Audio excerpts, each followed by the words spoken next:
Amigos de Posta, gracias por estar con nosotros en una emisión más de la entrevista, este contenido que le estamos llevando a usted con personajes de la vida pública de Durango. Y hoy está con nosotros mi amigo Fernando Mejorado, Luis, consultor político, alguien que es trotamundos, viaja por Trotamundos. muchas partes del planeta, que en Durango se ha consolidado como una figura a seguir tanto por tus contenidos en redes sociales como por la propia experiencia que has ido acumulando y que de vez en cuando nos traes de regreso. Gracias por estar aquí, Fernando. Luis, gracias por la invitación y gracias a la gente de Posta por tenerme aquí, ¿no? Oye, Fernando, por lo regular, el consultor político o el estratega está detrás del telón. Pocas veces lo vemos, pero es una parte fundamental de lo que se logra en el ámbito electoral y en el ámbito público. Platícanos un poquito de dónde vienes y cómo es que llegas a este punto de tu carrera en el que eres un sujeto muy reconocido. ¿Cómo comenzaste? Hombre, gracias por la presentación, primero que nada, inmerecida, pero muy gentil y muy amable. Para empezar, yo soy de la Sierra de Durango y cuando estoy chico, mis padres nos traen a todos mis hermanos acá a la ciudad y empezamos a vivir, a estudiar, a trabajar. Yo me voy a la Ciudad de México, empiezo a estudiar asuntos públicos, conducta estratégica y me voy hacia el lado de la consultoría. No omito decirte que pues mi familia se dedica a la política, Sí, sí, sí. entonces tenía un mercado cautivo, el cual nunca he trabajado, porque nunca he asesorado a nadie de ellos. Ajá. Y entonces, pero sin embargo, sí me sirvió para obtener muchas de las experiencias. Recuerdo que una de las frases que me he grabado y que finalmente, pero lo he entendido, lo he asumido, es en política, es que el político tiene que tragar sapos sin hacer gestos. Claro. ¿Cuántos políticos son en tu familia, Fernando? De 11 hijos, 12 somos políticos. No sé. De 11, 12. Conozco a algunos, conozco a Juan, conozco a Ismael. Sí. eh, Todos les dio por irse por este lado. ¿Por qué, oye? ¿Por qué les dio irse por este lado? ¿Cuál es esa esencia que hay dentro de la familia o cuál es esa característica que tiene la familia por irse por ahí? Mi padre fue alcalde de su tierra, entonces creo ¿De dónde? que Perdón, ¿de qué de municipio? Ota Ay, es un municipio de los más pequeños en el estado, hasta electoralmente es de los más pequeños. Sin embargo, tuvo la habilidad de transmitirnos ese gusto por la política, por el buen trato, por entender que la política y la comunicación política es un lugar poco común, que muchos no logran entenderlo, pero que funciona, es algo que es paralelo a lo que el común de la gente entiende. Entonces lo supo traducir, lo supo transmitir y fue lo que comimos política, lo que cuando éramos jóvenes olíamos el olor de las carpetas, de la serigrafía, olíamos el olor de las lonas. de las lonas, había que no solo trabajábamos con nuestros hermanos, trabajábamos con los amigos de mis hermanos. Entonces yo tenía que hacerles el discurso, tenía que ayudarles a organizar. Y entonces, pues, tuve a bien decir, bueno, pues creo que por ahí le decir. Para mí, ser candidato siempre fue incómodo. Y entonces opté por el tema de la consultoría, que es algo sumamente apasionante. Mm, No quisiera decirlo así, pero en momentos dados llegas a tener más poder de decisión que el mismo candidato. Oye, ¿fuiste candidato a algo en algún momento? Sí, fui candidato a la Sociedad de Alumnos de la Facultad de Contaduría aquí ¿Y cómo te fue? y gané, Ganaste. tuve que ganar. ¿Por qué? ¿Por qué? Porque tuviste que ganar. Porque, pues, para saber cómo funcionaba la política, para saber qué sentía el político, y además tuve dos experiencias, esa que gané y otra que no gané, que era la Federación de Estudiantes. Entonces, mi experiencia que obtuve es cómo ganar, pero también cómo perder.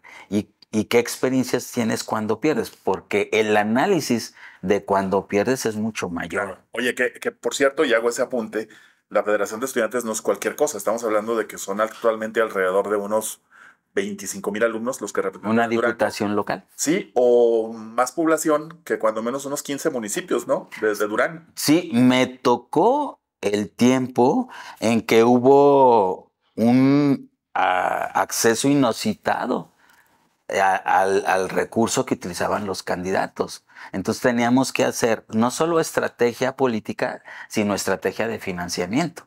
Teníamos que buscar fondos porque si un candidato llevaba ciertos recursos o una cantidad importante de recursos, pues no te podías quedar atrás, ¿no? Porque finalmente el dinero es un aspecto estratégico y fundamental de la política. Oye, Fernando, para entender el nivel al que has alcanzado tú en el tema de la consultoría, no sé si nos puedas decir algunas figuras conocidas con las que has trabajado, para que la gente más o menos se dé la idea. Pues mira, trabajé aquí en Durango, pues con el actual diputado federal, eh, Javier Castrellón, una persona, ser una mano increíble.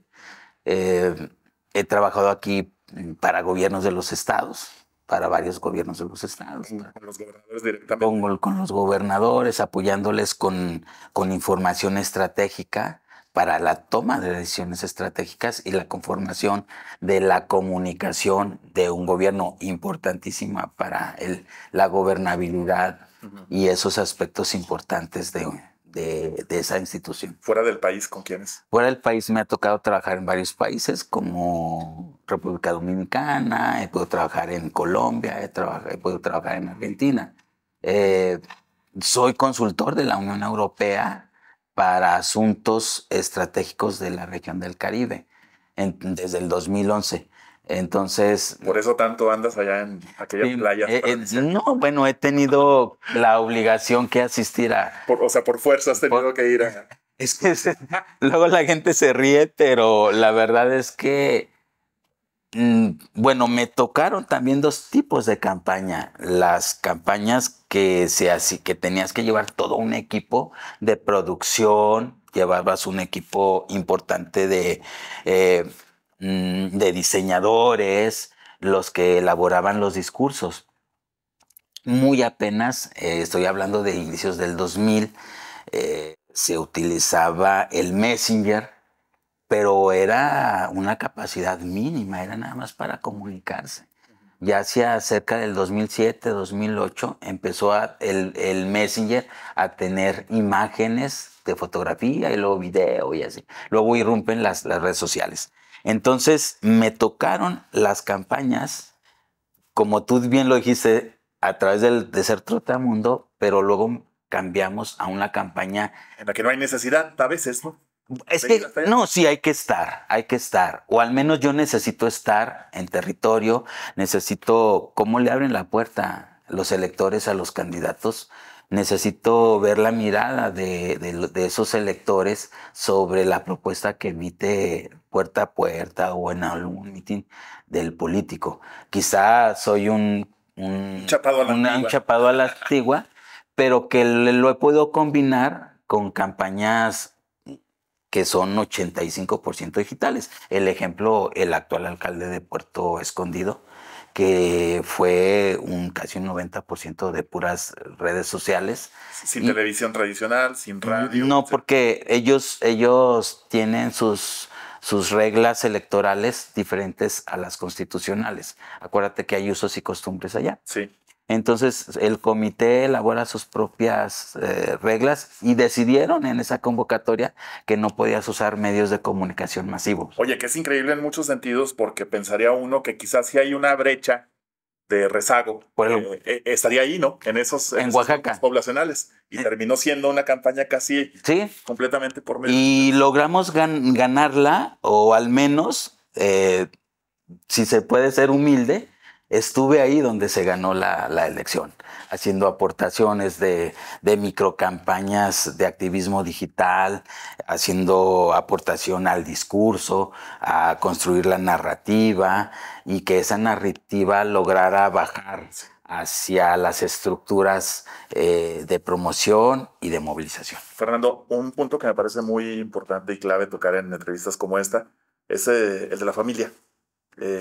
Los hijos, la esposa, etcétera. Platícame un poquito de ese entorno rápidamente antes de que se nos acabe el tiempo, de lo que estás rodeado y lo difícil que es coexistir en esta tarea, en esta labor, con esa responsabilidad de quienes más te quieren. Pues imagínate, si para un político es difícil que hace campaña en su ciudad o en su estado natal, para nosotros los consultores es más complicado porque tienes que dejar a la familia en el lugar donde está. Entonces me ha tocado que, por ejemplo, mi único hijo que tengo, que ahorita ya es adulto, pero cuando vivíamos en Culiacán, yo estaba trabajando en San Luis Potosí y había un campamento en la playa de Cruz de Lota. Fernando, mi hijo, estaba súper emocionado. Oye, y ahí viene el campamento, y ahí viene el campamento, y ahí viene el campamento. Se llegó el día y no pude asistir. Claro, son las cosas que duelen, ¿no? Es un costo importante, pero pues lo tienes que asumir y lo tienes que compensar con calidad de tiempo. Muy bien, Fernando, se nos acaba el tiempo. Otra vez, es muy rápido pero como lo digo, con las personas que nos aportan tanto a la sociedad como lo haces tú, que sea la primera de muchas oportunidades en las que podamos estar juntos aquí. Estaría encantado, Luis. Gracias, Aposta. Gracias, Fernando. Y a usted también gracias. Soy Luis Lozano. Este contenido es la entrevista a través de Postadura.